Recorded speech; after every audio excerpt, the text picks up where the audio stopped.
스티브 됩니다.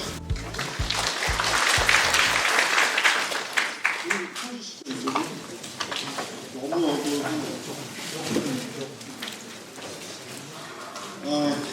레어포트 세미나에서 의아할 수가 없죠. 아까 루스가 김경훈님도 말씀하셨듯이 3사대에서 세미나 이렇게 모이나 곰곰이 생각을 했습니다. 그 중에서 주제를 뭘 설정할까 생각을 하다가 저는 이제 다른 분들이 다 좋은 주제들을 다 하셔가지고 구성 구도법에 대해서 설명을 드리면 참 좋겠다. 여러분들 삼각대 다 갖고 계시죠? 그 얘기는 여러분들은 투명 사진가라는 것을 의미합니다. 투명 사진가로서 삼각대가 없는 것은 상상할 수가 없겠죠. 그래서 제가 유튜브 방송을 하고 있는데 보시는 분 계시나요? 네, 한번 손들어 주세요. 많이 보시네. 처음에는 이제 아카데미 우리 학생들한테 수업 시간에 다 못했던 얘기들을 전해드리기 위해서 영상을 만들었다가 많은 분들이 영상을 봐주시고 계셔서 좀 사회적인 책임감 뭐 이런 걸 느끼고 우선 시작하기 전에 레어포토 삼각대 세미나에 이렇게 저를 초대해 주셔서 감사드립니다. 제가 레어포토 삼각대를 만난 거는 2년 전인데요. 유명해지기 전이었어요. 그때 처음 게임할 때 보고 생각도 괜찮네. 근데 가격 보고 제가 깜짝 놀랐었습니다. 그래서 제가 구입을 해가지고 우리 학생들한테 첫 번째 구입하시는 사람이 그거를 추천드리는 영상을 올리고 나서 레어포토 초기 수입품이 완판이 됐다는 소식을 제가 접해들었고 저도 굉장히 기뻤고 그리고 좋은 제품을 싸게 공급해주고 계시는 KPP 코리안 포트 프로덕트에게도 감사의 말씀을 드립니다. 네, 박수 한번 주시죠. KPP를 오늘 주제는 풍경사진 구성 구도법인데요. 유튜브에 제 방송 중에서도 1편, 2편, 3편이 있는데 구독 수가 가장 많습니다. 10만 수가 넘게 보셨더라고요. 그래서 여러분들이 구성 구도를 하시는 데 있어서 이렇게 목마름이 많으시구나라는 걸 제가 느꼈고 오늘 보여드리는 거는 제가 최근에 6개월 정도 4월부터 찍었던 사진들을 발췌해서 신상품 공개와 더불어서 이렇게 하면 좋다라는 걸 추천드리는 건데 오늘 여러분들이 여기 오는 시간, 교육 시간, 또 집에 가는 시간 하면 하루 종일을 투자를 하시는 거랑 마찬가지잖아요. 그래서 보통 이런 세미나에 오게 되면 작가들 자기 자랑하듯이 자기 사진 많이 보여주는 걸로 끝나고 하다가 집에 가면은 내가 왜 갔지? 뭐 이런 생각 들 때가 있으실 겁니다. 그래서 실질적인 교육을 해드리고 싶고 그래서 좋은 사진들을 보면서 내가 어떻게 사진을 분석을 할 줄 알게 되는 순간 내가 그렇게 찍을 수 있게 됩니다. 그래서 좋은 사진을 많이 보셔야 되고요. 제가 분석을 하면서 이렇게 요점 정리를 해드릴 건데 오늘 기억하실 거 9가지만 기억하십시오. 풍경사진 찍는데 뭐 이렇게 고려할 게 많어? 뭐 이렇게 생각하실 수도 있는데 사실은 저도 적다 보니까 꽤 많더라고요. 네. 저는 그냥 본능적으로 찍는데 이거를 설명을 하려고 이제 분석을 해보니까 축약을 해서 9가지만 기억하십시오. 그럼 아마 오늘 여러분들 집에 가셔서 내가 오늘 거기 가길 잘했다라는 생각이 들 수 있게끔 그렇게 하겠습니다. 그래서 오늘 주제는 랜드스케이프 컴포지션.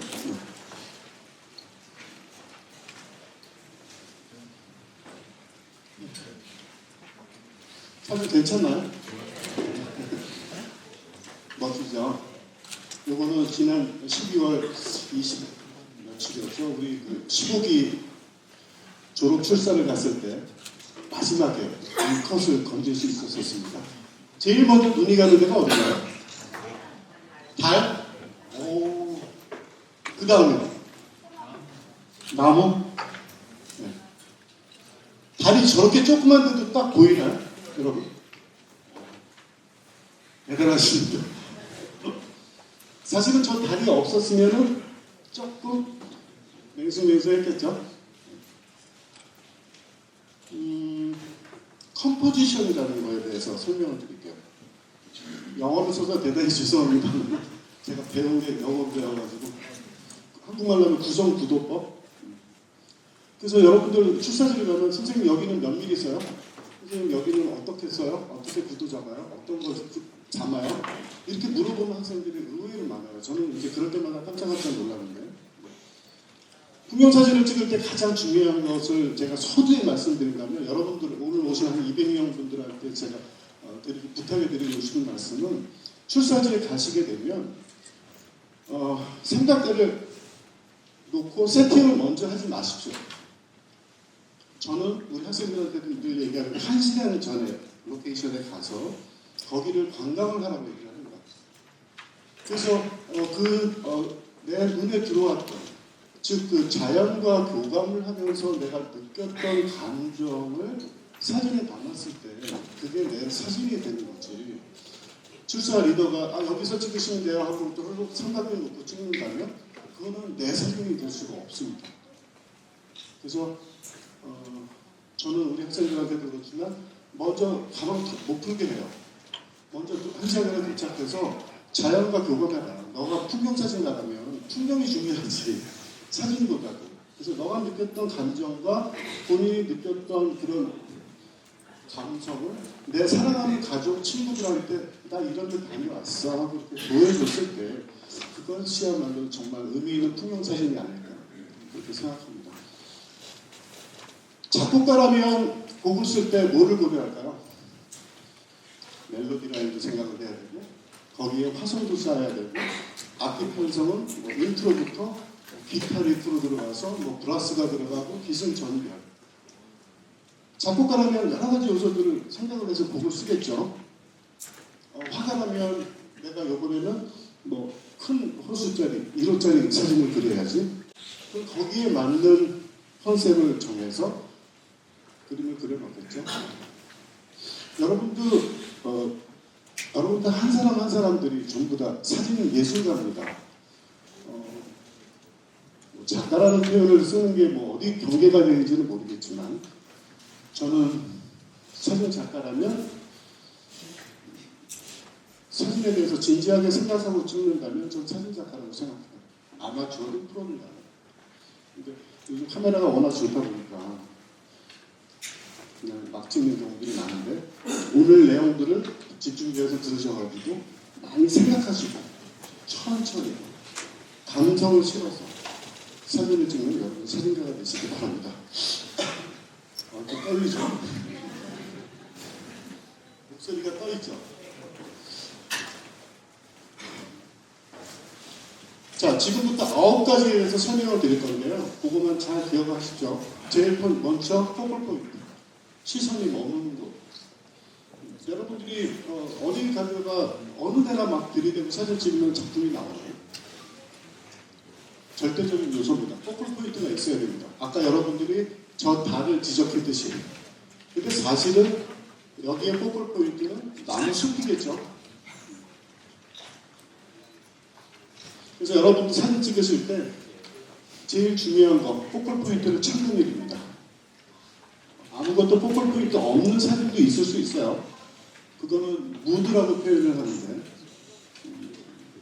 뭐 숲을 찍는다든지 아니면 솔밭에 가서 뭐 소나무 숲에 줄기를 찍는다든지 어떤 특정한 포컬 포인트가 없어서 그 무드만으로도 그 사진이 형성될 수도 있습니다만은 제일 먼저 포컬 포인트가 필요합니다.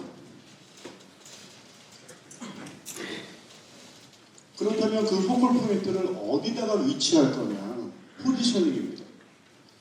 지금 제가 봤었던 구성은 이쪽에 있는 운이야 해변인데요. 운이야 해변의 이쪽 솔숲. 보통 이쪽에서 반영샷을 되게 많이 찍으시죠. 저는 이제 거기도 찍지만 여기 장면을 되게 좋아하는 편인데요. 반영이 있습니다. 반영.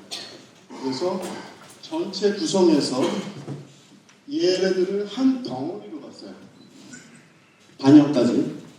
그래서 밑에서 나눈다 그러면 대략 한 3분의 1 이 지점으로 났습니다. 여러분 3분할법을 많이 들어보셨죠? 네, 황금분할이라는 거. 왜 3분할법이라는 말이 있을까요? 평균율, 그 다음에 레오나르도 다빈치가 만들었었던 그런 자연의 법칙, 자연의 밸런스, 거기에 가장 적합한 게 3분할법입니다. 그 이유가 우리 카메라의 화상 사이즈가 비율이 몇 대 몇이죠? 사은품뭐 없나? 3대2? 예. 요거부터 얘기하면 2대3, 3대2. 그죠? 왜 2대3이죠? 이거 아시는 분 계시나? 왜 2대3이죠? 가장 안정적인 구도입니다. 그리고 영화가 발전되면서 이제 뭐 요즘은 16대 9에 우리가 눈이 많이 익혀져 있죠. 모든 텔레비전이 16대 9다 보니까 2대3 비율이 가장 안정적인 구도이기 때문에 우리 DSLR 화면 비율은 2대3입니다. 중형 카메라는 몇 대 몇이죠? 5대4 비율. 그것도 이따가 또 설명을 드릴게요. 그래서 포지셔닝을 어디다가 두느냐? 제가 구성했던 것은 이 나무가 제일 끝에 있고 가장 이뻤어요. 그래서 정 가운데 두고 보통 이런 반영샷은 반반 나누죠. 위아래, 위아래. 왜냐하면 데칼코만이라고 많이 들어보셨죠? 위아래 똑같게, 그죠? 그렇게 하시는 게 일단 기본적이고요. 데칼코만이 반반만 하셔도 기본 이상은 되시고요. 저는 조금 지루해서 전체를 살짝 올렸어요. 이 밑에 여백을 조금 더 주기 위해서. 이거는 이제 작가의 몫이고요. 그 다음에 사진 찍을 때 고려하셔야 될 게 뭐죠? 뎁스 오브 필드죠. 심도. 여러분 심도 몇을 두고 찍으시나요? 풍경사진 찍을 때? F8 손 들어보세요. F11 손 들어보세요. F16 손 들어보세요. F5.6 손 들어보세요. 역시 F11이 제일 많네요. 네. 저의 모든 풍경사진은 거의 F11입니다. 그 이유는 심도 때문에. 심도는 박스라고 생각하시면 되고요. 우리가 풍경사진 이렇게 구경 갔을 때 제가 여러분 여기서 딱 봤을 때 앞줄부터 뒷줄까지 아웃포커스 돼서 보이는 게 한 개도 없거든요. 여러분 다 잘 보입니다. 그러면 맨 앞줄부터 맨 끝줄까지 샤프하게 포커스가 맞아야 되잖아요. 그래서 그 박스를 길게 하기 위해서 조리개를 닫아서 8에서 11 정도 놓습니다. 그리고 모든 렌즈의 가장 해상력이 좋은 구간은 f5.6에서 8이에요. 여러분들 갖고 있는 어떤 렌즈든지 2.8을 놓고 찍어보고 4, 5.6, 8, 11, 16, 22 찍어보시면 가장 해상력이 좋은 레인지가 5.6에서 8입니다. 그런데 8로 하게 되면 단점이 하나 있어요. 앞쪽에 있는 전경이 아웃 오브 포커스가 될 수 있습니다. 그래서 샤프하게 하기 위해서 8은 조금 불안하니까 11 정도 더 늘리는 거죠. 뭐 그런 찍는 것까지는 뭐 오늘 테크닉 얘기할 것까지는 아니지만 그래서 심도를 결정을 하셔야 됩니다. 그러면 이런 포커스를 뭐라 그런다? 펜 포커스라고 그러죠. 펜, 선풍기 땡이 아니라 프라이팬의 펜입니다. 납작하다고 해서 전경부터 중경, 후경까지 납작하게 붙였다 해서 펜 포커스라고 표현을 쓰는 건데 풍경 사진에서는 펜 포커스를 씁니다. 왜냐? 우리가 눈으로 그렇게 보니까. 그 다음부터 이제 점점 중요한 내용이 나오는데요. 엘라멘트, 화면을 구성하는 데 들어갈 요소들을 여러분들이 눈여겨보셔야 돼요. 여기에는 뭐가 있죠? 엘라멘트가 숲, 물, 하늘, 달. 요소가 좀 간단하죠? 그래서 요소가 간단하면 간단할수록 미니멀리즘 쪽이라고 부릅니다. 보통 화면 구성에 있어서. 근데 풍경 사진에 있어서 꼭 미니멀리즘이 전부다는 아니에요. 모 작가는 미니멀리즘으로만 사진을 찍어요. 뭐 유명한 뭐 캐나다의 뭐 케냐라는 분은 미니멀리즘의 대표적인 주자고 우리나라에도 미니멀리즘만 찍으시는 분도 계시는데 모르겠어요. 저는 뭐 직업이 학생들을 가르치는 입장이다 보니까 뭐 인물 사진부터 접사부터 뭐 안 하는 거 없이 다 합니다. 그러다 보니까 이제 저는 그렇게 고집하는 건 없어요. 그리고 오히려 그렇게 고집하는 것을 좀 안타깝게 생각해요. 좋은 카메라 가지고 여러 장르를 찍을 줄 알아야지. 나는 풍경 사진만 찍어요. 인물 수업 나는 안 들어도 돼요. 뭐 이런 분들 계세요. 그런 분들 1년 지나고 나면 인물 할 걸 그랬어요. 가족들한테 혼나요. 당신은 맨날 카메라만 들고 다니면서 가족 사진 하나 못 찍어. 뭐 이런 얘기. 그 다음에 아까 우수라님도 말씀하셨지만 손으로 들고 스냅이 안 되면 풍경 사진 안 됩니다. 풍경 사진이 조금 더 어렵기는 해요. 스냅보다. 물론 스냅도 어렵지만. 하지만 스냅이 안 되는 사람이 풍경 사진에 잘 된다? 저는 아니라고 생각해요. 자, 엘레멘츠. 화면에는 뭐가 있나요? 우리 자연계에 우리가 눈을 딱 보면 뭐가 있나요? 세 가지. 선이 있죠. 여기에도 선이 있습니다. 여러분들 앉아있는 것도 다 선이고요. 그 다음에 면이 있습니다. 면. 그 다음에 쉐입, 형태가 있죠. 단상도 있고 삼각대도 있고 사람 얼굴도 있고 이런 것들을 내가 어떻게 구성해 넣을 것이냐를 분석하셔야 돼요. 뭐 예를 들어서 리딩 라인이라고 많이 들어보셨죠? 우리 도심에서 사진을 찍게 되면 곳곳이 선이죠. 전기줄도 선, 건물의 스카이라인도 선, 도로도 선. 그 선들을 내가 어디에다 배치할 것이냐 이런 것들. 그 다음에 면은 어떻게 배치를 할 거고 그 형태가 있다면 어디다가 놓을 거냐. 아까 포지셔닝이랑 좀 비슷한 말이긴 한데 엘레멘츠를 분석하셔야 됩니다. 물 한 잔 마시세요. 그 다음에 밸런스. 아까 황금 비율 얘기했죠. 그런 얘기 제가 들었어요. 우리 그 아마추어 작가님들이 역시 좋은 사진은 밸런스가 있어야 되는구나. 뭐 이런 얘기를 많이 하시더라고요. 구도가 달라. 작품 좋은 사람들 사진은 구도가 달라. 구도가 어디서 나오냐면요. 그 힘은 저 밸런스에서 나온다고 봐요. 예를 들어서 제가 이러고 강의를 한다고 칠게요. 여러분들이 저한테 강의를 집중할 수 있을까요? 절대 못해요. 제가 편하게 있어야 여러분들이 강의에 집중할 수 있습니다. 그죠? 사진도 마찬가지예요. 사진 여러분 내가 보기 좋으라고 찍나요?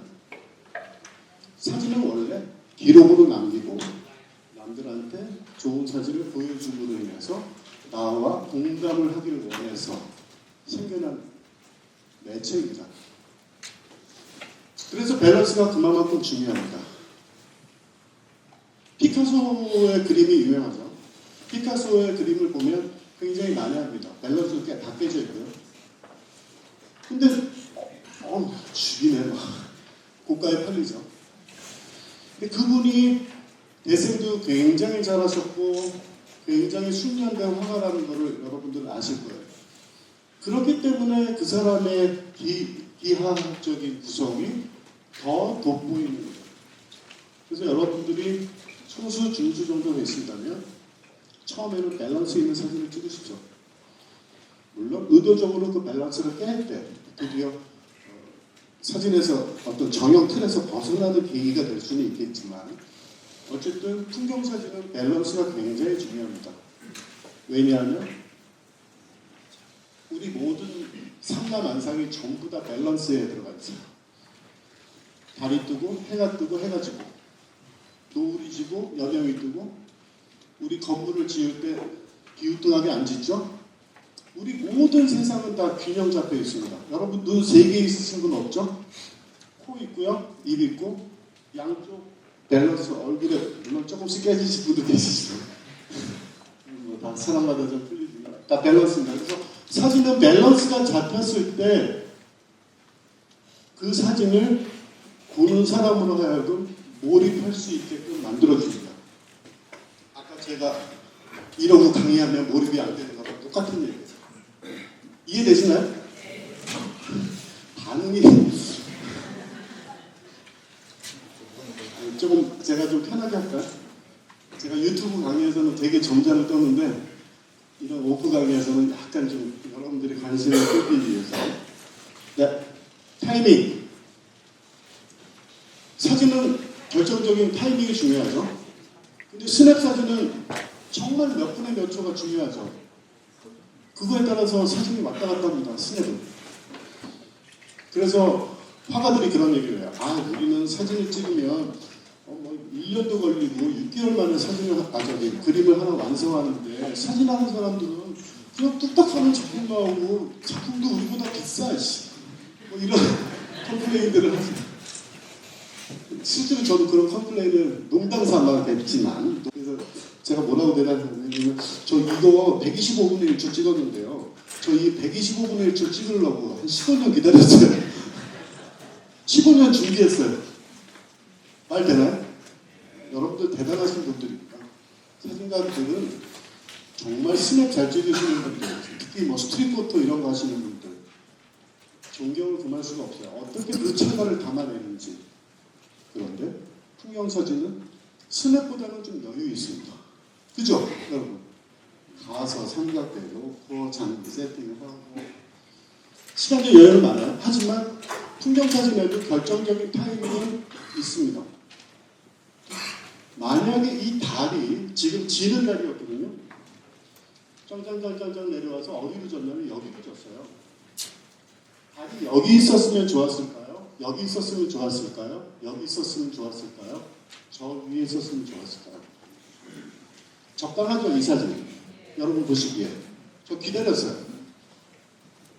눈이 헤매면서 사진 다 촬영 마치고 어둑어둑해져가지고 이제 반영 찍으려고 이쪽으로 걸어오고 있다가 초승달이 딱 떠 있는 것 같습니다. 사실은.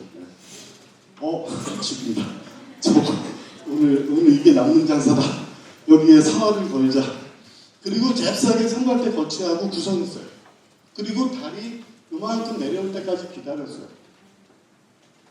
그리고 요만큼 내려왔을 때 사진이 있고요. 여기에도 있고요. 여기에도 있어요. 그런데 역시 저 사진 한 장만이 남더라고요. 그렇습니다. 그래서 풍경사진에도 타이밍이 있습니다. 그리고 아까도 제가 풍경사진 찍을 때 로케이션에 1시간 전에 가라고 말씀드렸죠. 그 이유가 내가 준비하고 마음의 여유를 갖기 위해서. 풍경사진 서두르면 절대 사진 안 됩니다.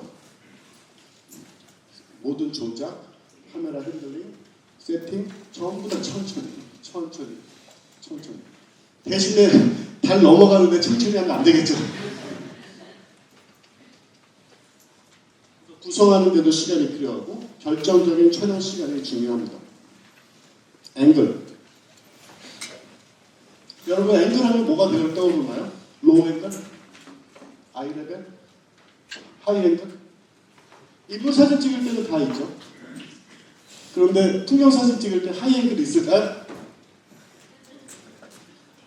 있을 수도 있어요. 사다리 타고 올라가서 그런들 저 광활한 대지를 찍는데 랜드스케이프를 찍는데 그게 높이가 크게 의미가 있을까요? 그러면 풍경 사진 찍을 때 어떤 레벨이 가장 좋을까요? 김용원이 한번 아는 분이 앞에 계셔서 로우 레벨이 좋을까요? 아이 레벨이 좋을까요?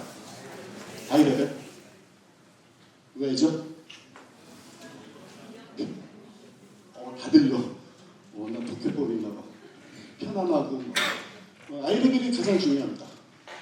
왜냐하면 내가 서서 보지 앉아서 보지 않죠. 만약에 제가 앉아서 봤을 때 광경이 좋았다면 서서 찍어야 되나요? 앉아서 찍어야 되나요? 맞습니다. 근데 제가 앉아있으면 여러분 앞줄은 보이는데 저 뒷줄은 안 보여요. 근데 나 저 뒷줄에도 요소가 필요해요. 그러면 어떻게 해야 돼요? 일어나야죠. 그래서 삼각대를 어떻게 펴요, 선생님? 기본은 아이 레벨로 맞추세요. 센터 컬럼 없이. 요즘 트래블러 삼각대 되게 낮죠. 가볍게 만들라고 적게 만들라고. 그래서 센터 컬럼 이렇게 올리면 삼각대 많이 흔들립니다. 그래서 삼각대 고르는 방법. 제 유튜브 채널 보시는 분들 계신다나 모르겠는데 삼각대 고르는 요령에서 제가 제일 많이 주장하는 게 센터 컬럼 없을수록 좋습니다. 내 키에 맞게끔 고르시죠. 그래서 그 로우 앵글, 하이 앵글, 하이 레벨이 인간이 하이 앵글 해봐야 큰 차이는 없습니다. 그리고 낮게. 만약에 이 사진에서 제가 어떤 레벨로 찍었을 것 같아요? 아이 레벨? 속았어요. 로우 앵글로 찍었어요. 왜 로우 앵글로 찍었을까요? 뭐 때문에? 준수 이상되시는 분 많네. 카메라가 내려가면 내려갈수록 반영이 굉장히 더 잘 잡히죠. 여기 사이즈가 줄어들겠죠. 일어서면 일어설수록 여기가 커지고, 네, 그래서 좀 낮게 했습니다. 그래서 반영샷 할 때는 많이 낮게 해서 찍기는 해요. 근데 그것이 장대는 아닙니다.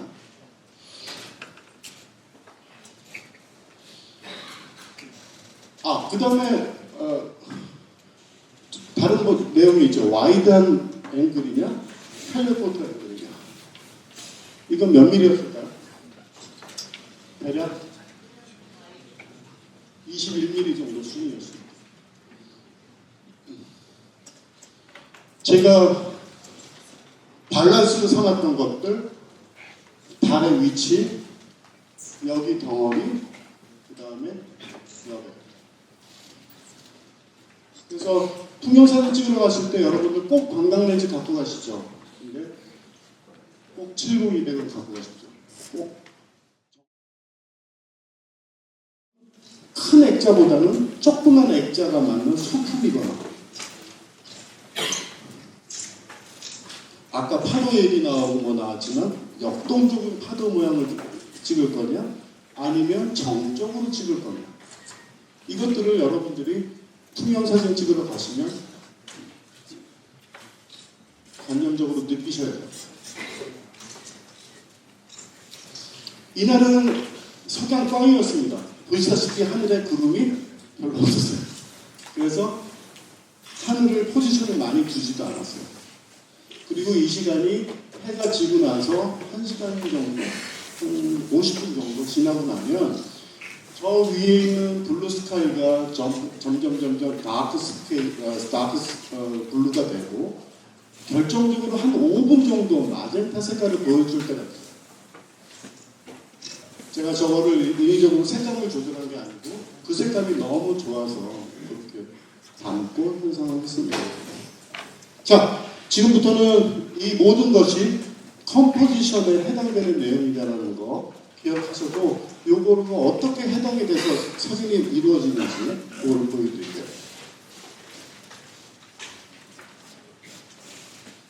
사진 필름만 한가요? 설명한가요? 한 사람만 대답해요. 사진 여러분 많이 사시죠? 팔기도 하고. 대한민국이 사진을 사는 사람이 많아지는 날까지 저 사진 하려고 해요. 그림은 사는데 사진은 나오는 것도 봤지 뭐. 에이씨. 그러지 마시고. 네. 자, 지금부터 본격적으로 샘플 사진을 보여드리면서 구성 요소에 대해서 같이 분석을 해보겠습니다. 분석을 할 줄 알아야 사진이 늦습니다.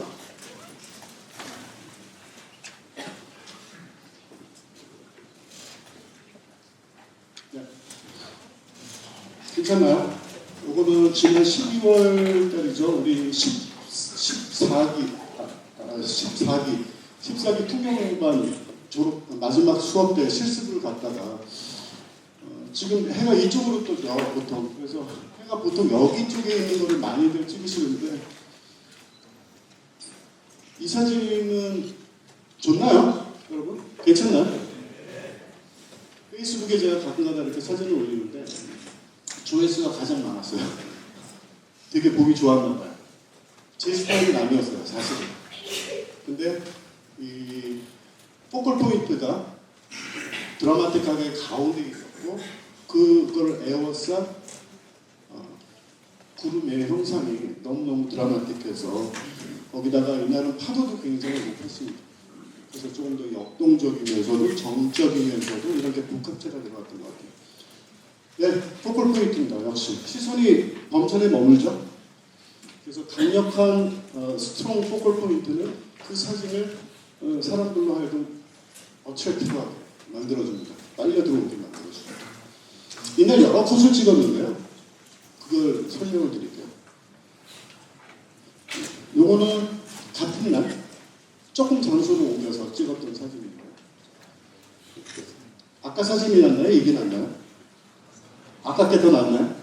이게 더 낫나요? 아까 거는 지금 그 밸런스에 대해서 설명을 드릴 건데, 주 피사체가 있는 범위를 보통 포지티브 스페이스라고 부르고요. 그 나머지 여백에 해당되는 걸 네거티브 스페이스라고 부릅니다. 포지티브 스페이스가 아까 거는 너무 컸죠. 물론 그래서 눈에 확 당기기는 하는데 조금 오래 보면 조금 질리는가? 그리고 작은 핸드폰으로 여러분들 봤을 때는 그 사진을 더 좋다고 했어요. 그런데 이따만하게 크게 프린트를 했다고 쳤을 때 저는 이 사진을 더 좋게 봐요. 왜냐하면 이 드라마틱한 구름의 형상이 포컬 포인트, 그래서 네거티브 스페이스를 보통 화면 구성을 할 때, 줌밍을 할 때 그렇게 하십시오. 어떤 분은 9대1 막 이렇게 하시는 분들 계세요. 미니멀리즘 하시는 분들. 막 BA 같은 데 가가지고 눈을 다 내렸어. 화면 전체가 하얘. 나무 하나 딱 있어. 근데 막 저 구탱이 하나 갖다 놨어. 그래서 막 10%밖에 안 돼. 그것도 뭐 나쁜 건 아니지만 일반적으로 한 2대8, 7대3 정도면 적당한 밸런스라고 볼 수 있습니다. 그 다음에 공간의 밸런스가 지금 몇 개로 나눠져 있나요? 공간의 밸런스가 하나, 둘, 세 개인가요? 크게? 네 개를 모이시는 분. 마음씨 좋으신 분들. 물 55mm, 표준 렌즈 50mm. 50mm도 여러분 찍으면 지금 제가 눈으로 보거나 똑같이 찍혀요. 화각이 좁지만. 근데 그걸 강제적으로 벌리려니까 와이드 앵글 렌즈가 나왔죠. 그러면 어떻게 되나요? 맨 앞에 있던 김영원님 얼굴이 요만했던 게 요만해집니다. 광각으로 벌리니까. 그 얘기는 뭐냐면 포컬 포인트가 광각으로 가면 갈수록 작아져요. 이 사진은 텔레포토 사진입니다. 70-200에서 70mm 정도로 찍었기 때문에 지금 여기에는 원근감이 표현이 안 되어 있지만 이따가 다른 사진에서 보여드릴게요. 이 사진은 어떤가요? 도킹 개끈인가요? 이걸 제가 왜 말씀드리려고 했냐면 아까는 2대3 비율이었죠. 요거는 16대9.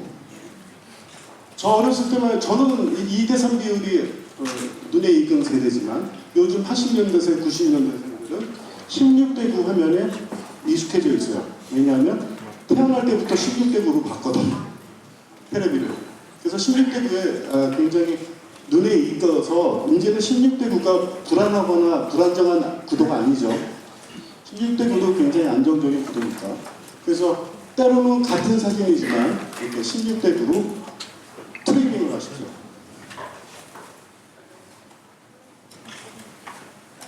자, 이거는 어떤가요? 나름대로 괜찮나요? 괜찮다고 해줘. 아니면서 똑같은 장면이죠, 아까랑. 이거는 크로핑한 게 아니고 세로로 돌려서 찍었습니다. 돌려서. 왜냐하면 저는 여기에 더 집중하고 싶었기 때문이었어요. 그 다음에 여러분들 참고로 어디 가서 사진을 찍으실 때 가로 사진을 찍었다면 꼭 세로로 또 찍으십시오. 그러면 남는 시간에 그 하나 더 찍는다고 뭐 에너지 소모되는 것도 아니고 나중에 세로가 더 좋아. 그렇게 생각하실 수 있습니다. 2대3이 조금 길죠? 길다 싶으면 5대4로 트리밍 하시면 좋습니다. 예를 들면 하늘이 그다지 그렇게 많이 쓸 필요 없어. 좀 잘라서 5대4 비율로. 그래서 중형 카메라 쓰시는 분들의 비율로 하면 왠지 막 비싼 카메라로 찍은 것 같고 막. 네, 플레임이 보여주는 세로 구도는 꼭 찍으시고요. 네. 이제 타이밍인데요. 제가 왜 이 말씀 드리냐면 아까도 타이밍 얘기했지만 저는 보통 1시간 전에 도착한다고 했잖아요. 그래서 새벽 여명 트기 전에 1시간 전에 도착을 해서 여명이 떠오른다 싶을 때 이제 나갑니다. 별개적이 없었다면. 이날은 구름 때문에 별개적은 못 찍었어요. 여명 때부터 그림이 완전히 달라집니다. 이건 아까 보셨던 사진. 이제 여기에 해가 떠오르려고 벌겋게 올라오고 있죠. 그 다음에 해가 중천에 떠오른 다음에 해가 여기 오를 때까지 나타나질 않았어요. 구름이 두꺼워서. 그래서 대부분 사진가들이 집에 갔어요. 근데 저는 학생들 기다려다. 여기 빵꾸나 있다. 여기는 분명히 해 나온다. 기다려. 빛깔림 막 이런 거 찍어야 되니까. 완전히 다른 사진이죠. 그런데 아까 루스가님도 얘기했지만 해가 이렇게 떠오르면 삼각대가 필요 없죠. 셔터 스피드 막 125분의 1초, 250분의 1초 나오는데 삼각대가 뭐가 필요해요? 그런데 ND 필터 시스탑을 써서 저는 30초짜리 장노출을 했습니다. 왜냐하면 그냥 좀 달라 보이려고. 파도 팡 치는 거 맨날 보는 건데 뭐. 그게 정답이에요. 이 사진은 어떤가요? 아, 이 사진 자랑하는 것 같은데 빨리 해야 됩니다. 좋죠? 여기 어딘지 아시는 분 계세요? 없죠? 해신당? 누구예요? 에이씨, 아까 왔잖아요. 해신당입니다. 근데 해신당 하면은 아까 울퉁불퉁한 바위만 생각하시는데 옆쪽으로 가면 의미가 있어요. 여기에서 신경 쓰셔야 될 거 포컬 포인트 어디에 제일 먼저 시선이 머무나요? 돌이죠. 보통 그 주요 피사체를 조금 비껴놓고 많이들 찍으라고 해요. 찍기도 하고. 근데 저는 굉장히 공격적으로 찍었습니다. 정 가운데 이거 딱 봐. 이 사진 보는 사람 이거 안 보면은 이상한 사람이죠. 왜냐하면 그 주변을 둘러싸고 있는 서라운딩 된 요소들을 배치를 잘 하고 싶었습니다. 포지셔닝 그렇게 했고요. 그 다음에 심도 조절 굉장히 중요한데 여러분들 이렇게 제가 카메라가 어디 있었겠습니까? 요 앞에 있었겠죠, 이렇게? 그죠? 그러면 우리 관광 렌즈가 보통 최소 초점 거리가 28mm고 한 1m, 2m만 지나가면 바로 무한대로 바뀌죠. 그래서 너무 여유있게 F8을 놨다가는 앞에가 아웃 오브 포커스가 될 수 있는 가능성이 되게 높습니다. 그래서 꼭 찍고 나서 이 앞에 있는 돌들을 100% 확대를 해서 샤프하게 찍혔는지를 눈으로 확인하셔야 돼요. 그게 걱정되시려면 F11, 11, 16, 22, 22 찍는 사람 있나요? 안 돼요. 22 찍으면 회전현상 때문에 너무 줄기가 작아서 빛이 이렇게 빠져들어가다가 돌립니다. 그래서 화질이 더 떼져요. 그래서 맥시멈 16. 근데 그 심도를 잘 보셔야 됩니다. 빨리 진행할게요. 여기는 을왕리의 선녀바위. 만조가 해질녘이랑 딱 맞았었습니다. 그래서 이렇게 노랗게 나오는 거 얘 잘 보세요. 이렇게도 나오는구나. 볼때입니다. 아까 보니까 하얗게 노랗게 나오길래 왜 그런가 했더니 아트센터 여기 돈 들거나 여튼 이런 파도의 흐름을 표현할 때 짧은 셔터 스피드로 할 수도 있겠지만 의도적으로 좀 느린 셔터 스피드로 해서 0.8초 정도 제가 할 수 있는 거는 조리개 조이고 더 조이고 셔터 스피드 늘리는 수밖에 없었어요. 유속이 빨랐기 때문에 0.8초 저는 충분히 느꼈습니다. 야, 이거 골 때린다. 지금 노래지니까. 이거 하얘요. 여러분 컨버팅 하세요, 눈. 이거 하얀 거. 와, 세상에. 와. 이래요.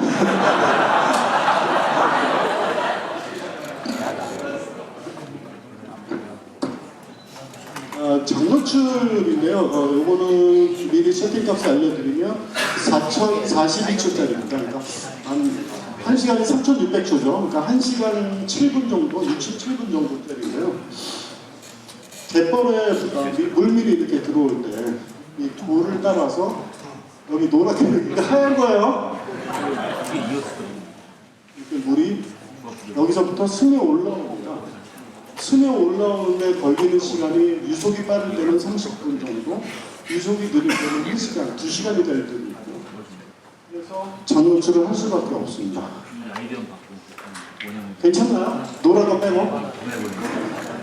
요즘 장노출이 요즘 인기가 조금씩 올라오고 있는 것 같아요. 그래서 우리 KPP에서 수입하는 HNY 필터가 있는데요. 10스탑, 6스탑, 그 다음에 CPR까지 하면 한 스탑 잡아먹으니까 17스탑 정도 됩니다. 그래서 정상 셔터 스피드가 흐린 날이 없고 30분의 1초일 때 10스탑을 끼면 30초가 되고, 거기다 6스탑을 더 끼면 1분, 2분, 4분, 8분, 15분, 30분이 됩니다. 거기에 CPL이 한 스탑을 먹어주니까 1시간. 그래서 16스탑하고 CPL까지 총 동원해서 끼면 정상 셔터 스피드 30분의 1초를 1시간짜리로 찍을 수 있습니다. 그래서 이런 표현이 가능하죠. 이렇게 오랫동안 열어놓으면 카메라 안 깨져요? 뭐 이렇게 물어보시는 분이 계시는데 제가 증명합니다. 카메라 전혀 이상 없습니다. 왜죠? 과노출이 아닙니다. 적정 노출 안에 있으니까. 근데 이런 걸 찍으시려면 스탑스의 개념도 알아야 되고 필터 사용도 잘 하셔야 되고, 참고로 지금은 이제 겨울철이 돼가고 있죠. 그래서 바닷물도 얼습니다. 그래서 장노출 시즌이 끝나가요. 이제 한 3월 이렇게 좀 따뜻해지면 저희 니코포터 아카데미에서 아마 장노출 원정대를 진행하게 될 것 같습니다. 자, 엘레멘트 화면의 구성 요소, 면이 있죠. 그 다음에 선이 있고 쉐입이 있습니다. 그거를 어디다가 놓을 거냐? 포커 포인트는 배죠. 왜 배죠? 그냥 배니까. 아, 제가 배시구나. 스티브 배. 안 웃네? 자는? 아저씨, 주무셔. 미안하다. 죄송합니다. 그거 알려드릴게요. 인간의 뇌는 눈을 통해서 시각 정보가 들어왔을 때 제일 먼저 하는 게 뭔지 아세요?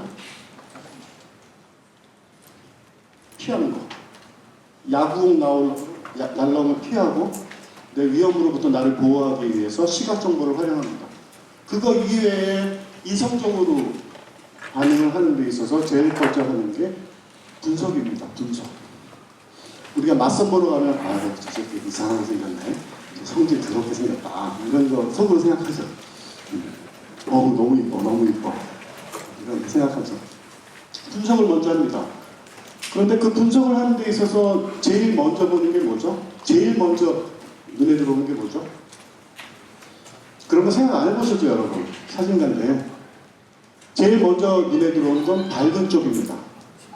아까 여러분들이 달을 지적하셨을 때 제가 깜짝 놀란 게 밝은 거에 눈이 확 가고, 두 번째 익숙한 거에 많이 갑니다. 그래서 우리 풍경 사진에 사람들, 아까 우스라님 사진에도 있었지만 사람들 많이 넣죠. 그 사람들을 넣으면은 굉장히 관심이 확 갑니다. 그 사진에. 그리고 사실은 그 사람 넣는 이유가 다 있어요. 뭐냐면 전경에 너무 썰렁하니까. 전경에 뭐 둘 게 없어. 그러니까 그냥 사람 두는 거예요. 후레쉬 터뜨리고 뻥 하고. 저도 그 짓을 많이 하는데, 전경에 어떤 강한 포컬 포인트가 있으면 이 사진을 몰입할 수 있게끔 만들어줍니다. 그래서 풍경 사진에 있어서 전경이 굉장히 중요하죠. 혹시 제 운여 해변편 보신 적 있으시나요? 유튜브 안 보시는구나. 제 채널 한번 검색해서 보세요. 거기 보면 죽은 나무 뿌리를 앞에다 놓고 제가 하루 종일 사진을 찍었던 적이 있습니다. 그거 한번 보시면 재미있으실 거예요.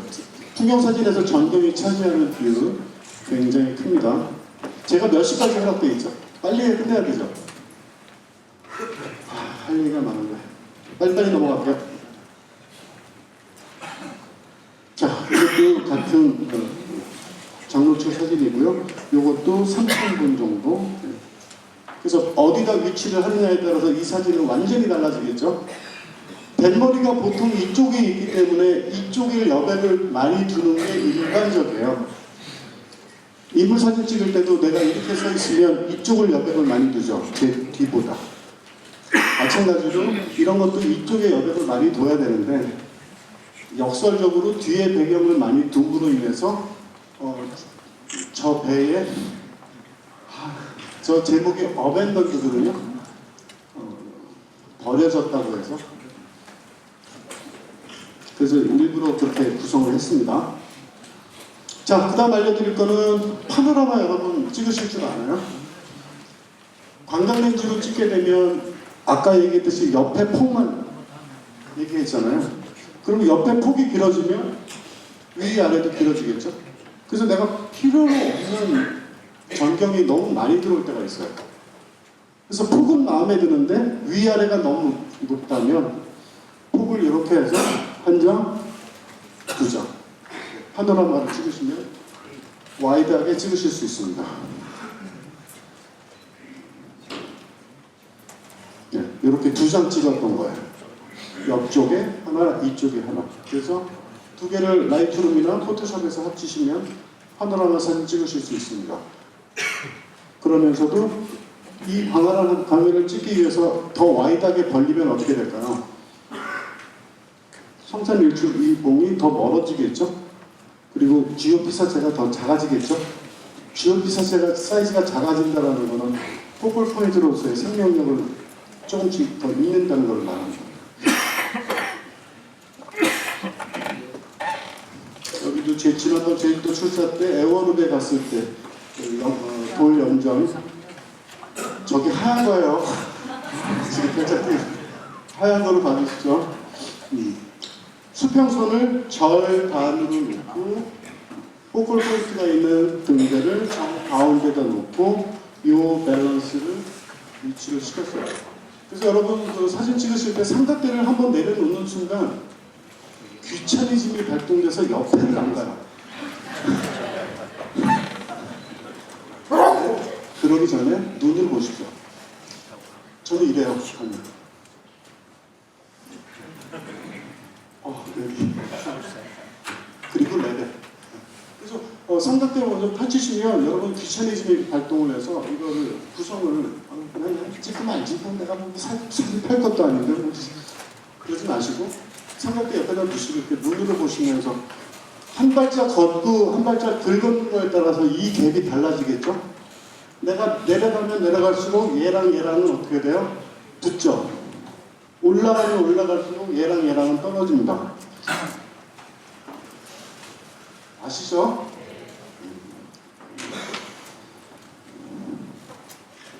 공간의 벽은 꽃집 꽃집 빨리 갈게.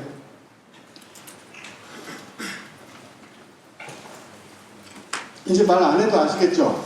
밸런스 제가 어떻게 했는지. 이게 광각렌즈를 찍는 방법입니다, 여러분. 특히 13mm, 15mm, 16mm 이렇게 슈퍼 울트라 슈퍼짱 와이드 앵글을 찍을 때 이런 거 찍으라고 있는 거예요. 앞에 전경을 그때 돌이 어디 있었냐면 여기 있었어요. 여기. 그리고 카메라가 이렇게 있었습니다. 그러면 얘는 돌이 요만하죠. 그런데 뒤에 이 바위들은 얘보다 엄청나게 큰 거죠. 그래서 그 밸런스를 맞추는 겁니다. 그래서 이게 퍼스펙티브 밸런스죠. 끊으래요. 아, 이거 할 얘기가 너무 많았네. 그냥 보세요, 그냥. 양성 목적 별개죠. 이제 보시면 아시겠고, 마무리를 지을게요. 아, 근데 내가 왜 이 사진을 꺼냈느냐? 아까랑 다르죠? 뭐가 다르나요? 전경을 나누십시오. 전경. 전경 없는 투명 사진은 찐빵, 안고 없는 찐빵입니다.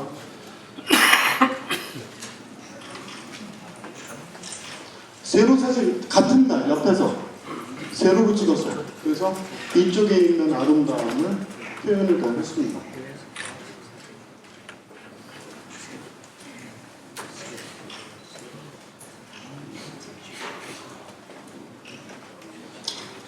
보시면 아실 거고 불꽃이 사진을 찍을 때도 여러분 공간의 밸런스를 신경 쓰셔야 됩니다. 이것도 운이 해변에서 이제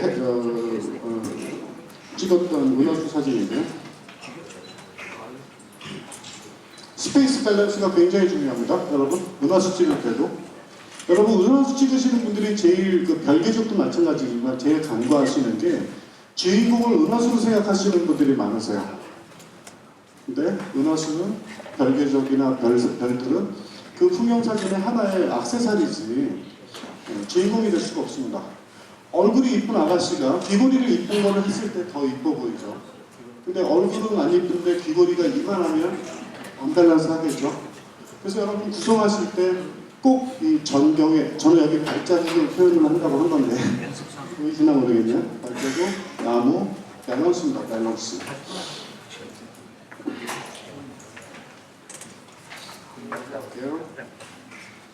네, 요거는 파노라마로 은하수를 찍으시면 이런 모양이 나옵니다. 그래서 파노라마 많이 연습하셨다가 올 3월달에 은하수 시즌이 시작이 되면 담아보시죠. 제가 좋아하는 사진 중에 하나인데요. 황매산에 갔을 때 철쭉이 폈을 때 은하수인데요. 괜찮나요? 짱이에요. 제가 조만간 그 은하수 관련 그 책을 내려고 작년에 정말 열심히 했습니다. 우리 은하수 원정대 한 20명 정도를 데리고 제가 전국을 다니면서 3월 10며칠부터 11월까지 총 20번을 촬영을 했습니다. 그래서 올해도 은하수 원정대는 3월부터 시작이 될 거고요. 광고지만 밸런스죠. 네. 요소 홀수의 법칙이라고 들어보셨나요? 화면 구성하실 때 하나가 두 개보다 낫습니다. 세 개가 두 개보다 낫고 홀수로 가시면 훨씬 더 안정적인 구성이 되실 수가 있어요. 제가 오늘은 욕심이 많네요. 오래 하네. 이것도 용빛입니다. 그렇죠? 레오포트 삼각대를 만난 이후에 제 사진 생활이 굉장히 편해졌습니다. 좀 가볍게.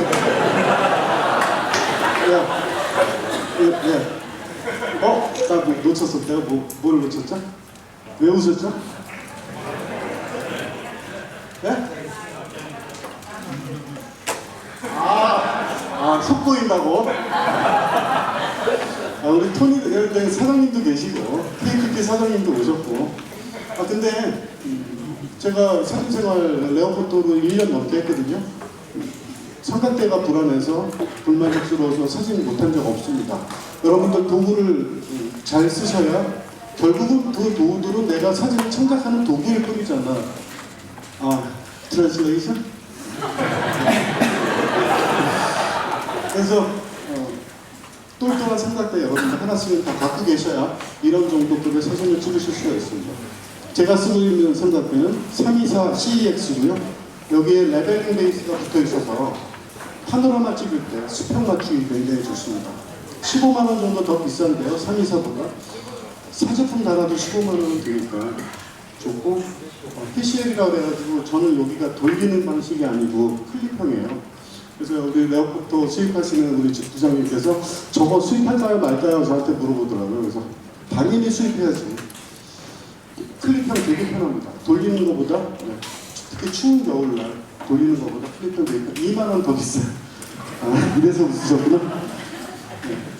그 다음에 HNI 필터도 제가 즐겨 쓰고 있고. 오늘 좀 도움 되셨나요? 네.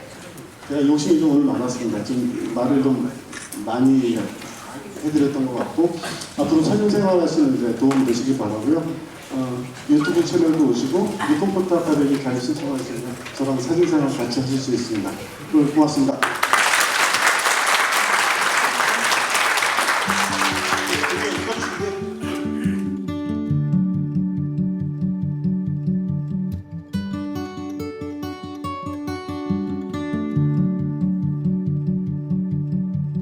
Someday I'll find home.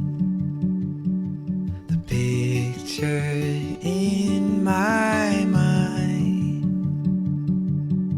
a place where I can go,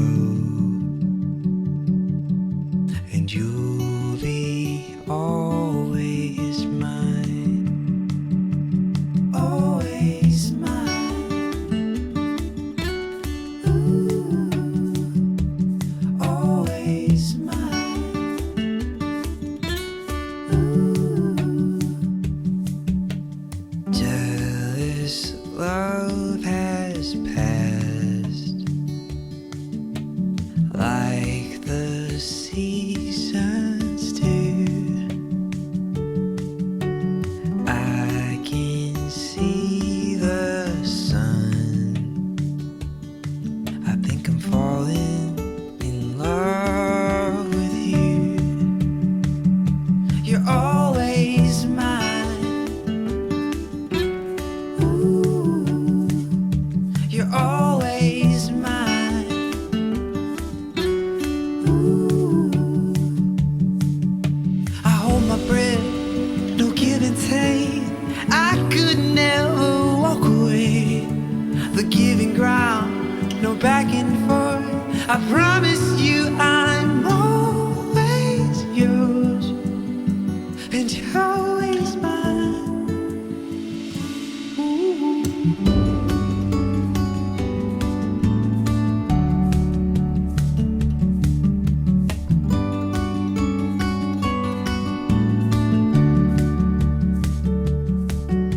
Sometimes love is brief. Sometimes love takes time. Like the old oak tree, the two of us will rise. The two of us will rise. You're always mine. Ooh, you're always mine. Ooh, I hold my breath, no give and take. I could never walk away. The giving ground, no back and forth. I promise.